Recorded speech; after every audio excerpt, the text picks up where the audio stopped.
were others in the press corps joining in, and frequently there was criticism, on all sides. That's a very highly exposed position to be in.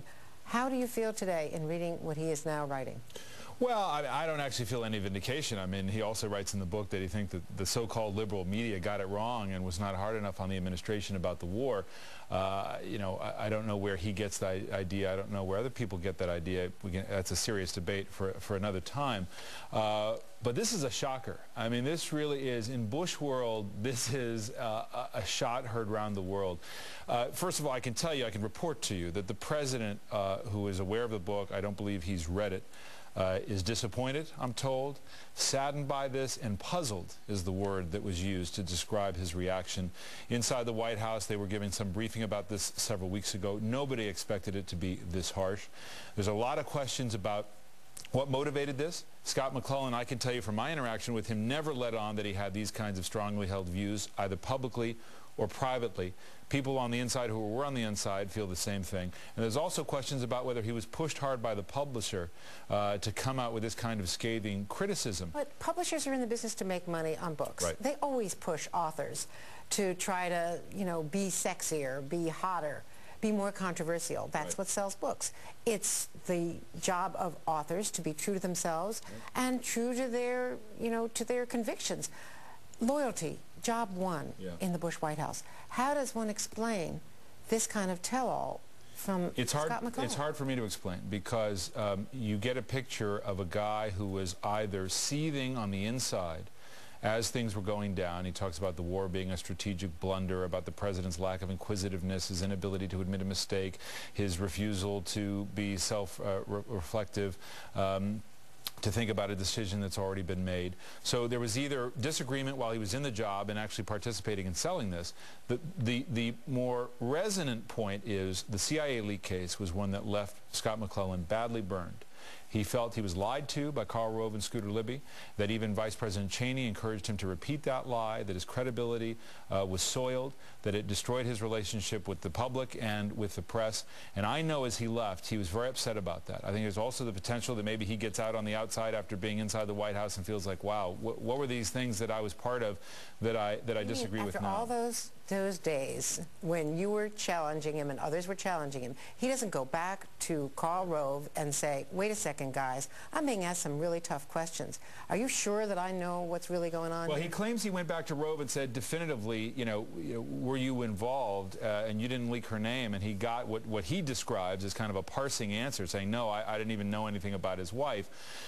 You would have had to really sort of follow up on this. But, I mean, he made blanket statements about were they involved? No, they were not involved. Let me just point out on this loyalty thing. This was a guy who'd been with him since the Texas days with the president. His brother Mark, don't forget, head of the FDA, before that worked on inside the White House on healthcare policy, head of HHS. His mother was a Texas Republican politician, later ran as an independent. So this is a guy who's got a long history with Bush, had very good relationships within the White House, and was pushed out. When he resigned, there was part of a shakeup in the second term that Josh Bolten, the chief of staff, felt they needed somebody from the podium. It became Tony Snow, who could really argue the policies with a little bit more verve, a little bit more enthusiasm, and a harder edge in dealing with us, the press corps. There was a feeling that he was not that effective, that he was not that big of a player. Let me ask you this before I bring Chuck into this. From what you know of George W. Bush, is it credible that Scott McClellan basically says everybody was lying, everybody was covering up, except that I was misled and the president was misled? Is it credible that the president of the United States would not know what the vice president and Karl Rove knew if you accept McClellan's theory?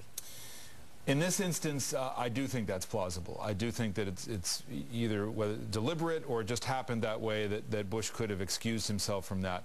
I mean, I think it's also mitigated by the fact that McClellan is certainly unsparing in criticism of Bush. So in this case, he gives him a bit of a pass, saying, look, I think he was unwittingly deceived me as well, and his primary anger is directed at Cheney, Scooter Libby, and Karl Rove. But on other areas, he's pretty tough on Bush. Now, the White House has fired back, and Chuck Todd, there's a political fallout from this. Let's read the White House statement. It says, quote, the Scott we now know is disgruntled about his experience at the White House. And for those of us who fully supported him before, during, and after he was press secretary, we are puzzled. It is sad. This is not the Scott we knew. The book, as reported by the press, has been described to the president. I do not expect a comment from him on it. He has more pressing matters than to spend time commenting on books by former staffers. Pressing matters like raising money today for a Republican candidate who doesn't want to be seen with him. Right. I mean, are we to believe that Scott McClellan went back to Texas and joined some cult? Well, no, the thing is, what's interesting about what we described, the first break, I guess the last break with Bush was Matthew Dowd, who was the chief strategist in 2004, one of the architects of the original 2000 campaign. When he broke, everybody's like, well, yeah, that's Matthew. You know what? We could see that. We could see, you know, and people that covered him or knew him sort of said, okay, yeah, he was a former Democrat. Maybe, you know, he just was uncomfortable in the war. Everybody sort of saw that one coming. I do think it's interesting that this is somebody who is a part of this, the tighter circle of loyalists. But as far as the political implications, look, John McCain needs Bush to rehabilitate himself a little bit, okay? 27% job approval ratings. There's no Republican, that's right, no Republican nominee is going to succeed having the president they're trying to succeed with a 27% job approval rating. They need the president to improve himself. This really hurts this sort of legacy rehabilitation project. I mean, the whole point of bringing Josh Bolten in when this whole the initial shakeup happened was to try to get him out of this this horrible zone that he's in, these Nixon levels of job ratings where the public just doesn't believe anything coming from the White House. Now you have this, which is just sort of a sledgehammer on the president. And I don't know how he recovers from this now. This book is going to be used to define him for history books because it is the closest known advisor to the president to break like this, and it's going to be, and this is what's going to have the president, the Bush people so upset, and why they should be so angry about it, and if they care about Bush's legacy, is that this is now the only thing they have to use, historians will use, and they will over-rely on it, and it may get over-quoted, which may frustrate some, but it is what it is, and it's going to... Karl Rove had to say about it just last night. This doesn't sound like Scott. It really doesn't. Not the Scott McClellan I've known for a long time. Second of all, it sounds like somebody else. It sounds like a left-wing blogger. Second of all, you're right. If he had these moral qualms, he should have spoken up about them. And frankly, I don't remember him speaking up about these things. I don't remember a single word. There were people on the White House staff, colleagues of mine, who had doubts about this or that policy. They spoke out. But this doesn't sound like Scott, frankly. David, what about the whole point of shouldn't you resign? We have the Cyrus Vance resignation. There are other principled resignations at points in history when White House officials, press secretaries, in fact, under Gerald Ford, resigned. I think that's a criticism that's going to be raised and argued passionately, and Karl did it. But let me make a different point, because I think that we've laid out a lot of the potential criticism against him, both through analysis and reporting of what's coming out of the Bush inner circle.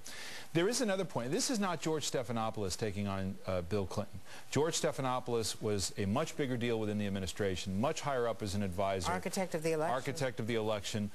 Scott McClellan was not that big of a player. He was a loyalist, but he was not that big of a player. And look, he was not in a position to be in a meeting. First of all, he wouldn't have been there to stand up and say, hey, Condi, you're wrong about this. Are we really adequately preparing for the aftermath of the war? He wasn't in that position. He was in a lesser role, in the role that Bush defined for White House press secretaries. And it is possible that, having been a little bit on the outside, he could come away and legitimately feel, hey, I disagreed with what I saw from the inside. I couldn't have really changed it from the inside, but I'm going to speak my piece now. And again, I don't think we can overstate, he was really mad about this plane business. I think that is the bottom line from this. Well, we'll hear more from you on Race to the White House at 6, on Nightly News at 6:30 or 7 or wherever in your time zone. So more to come. David Gregory, thank you for so much, and we'll be talking to you in just a moment more, Chuck, about some of these other political issues. Boy.